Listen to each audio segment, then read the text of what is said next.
looking up in 2019. Happy New Year and welcome to Stargazers. I'm Dean Regas, astronomer for the Cincinnati Observatory. And I'm James Albury, director of the Kika Silva Pla Planetarium in Gainesville, Florida. We're here to show you around the sky tonight. And to highlight the best, most astronomical and extraterrestrial events of 2019. We definitely have a lot to look forward to, including a total lunar eclipse and a planetary conjunction in January. We'll pick our best meteor showers of the year and preview an event so rare that it won't be visible from the United States again until the year 2049. Let's head to the future and see what's up in 2019. The first major astronomical event of 2019 happens on the night of Sunday, January 20th. It's a full moon that night, but that's not the exciting part. Let's follow the moon across the night of January 20th. At a little after 10:30 p.m. Eastern Time, you'll see a shadow slowly moving across the lunar surface. It's a lunar eclipse. This is the shadow of the Earth inching across the moon. And by 11:40 p.m. Eastern Time, the shadow will plunge the moon into total eclipse. At that point, the moon will turn all sorts of eerie colors. The moon will be totally eclipsed for about an hour. And after 12:45 a.m., the shadow will begin to wipe away, leaving the full moon back to normal again at about 1:50 a.m. So here's the trick. Some websites may tell you to look for this total lunar eclipse on January 21st.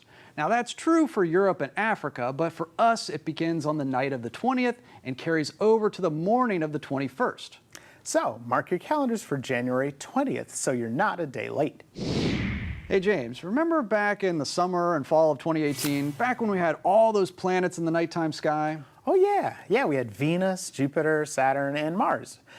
Well, only Mars is remaining, but you can look for the red planet shining high in the southeastern sky after dark in January. The others headed over to the morning sky, and you could see the two brightest planets before sunrise in the southeast. The brighter planet is Venus, and the dimmer one is Jupiter. Every so often, these dazzlingly bright planets appear close together in what we call a conjunction. Keep close tabs on Venus and Jupiter this January because as the days roll on, they'll get closer and closer. And on the mornings of January 22nd and 23rd, we've got a conjunction! Although we can predict the dates of the meteor showers in 2019, it's hard to say if any of them will produce stellar shooting star shows. I always like the Perseid meteor shower that happens each August 13th. You have to stay up late, but at least it's warm. But in 2019, the nearly full moon may wash out many meteors. In autumn, we have the Orionids, which peak on the morning of October 22nd. And then there is the Leonids on the morning of November 18th. Don't expect the sky to be falling with any of these meteor showers, but you won't know what you'll see until you look up.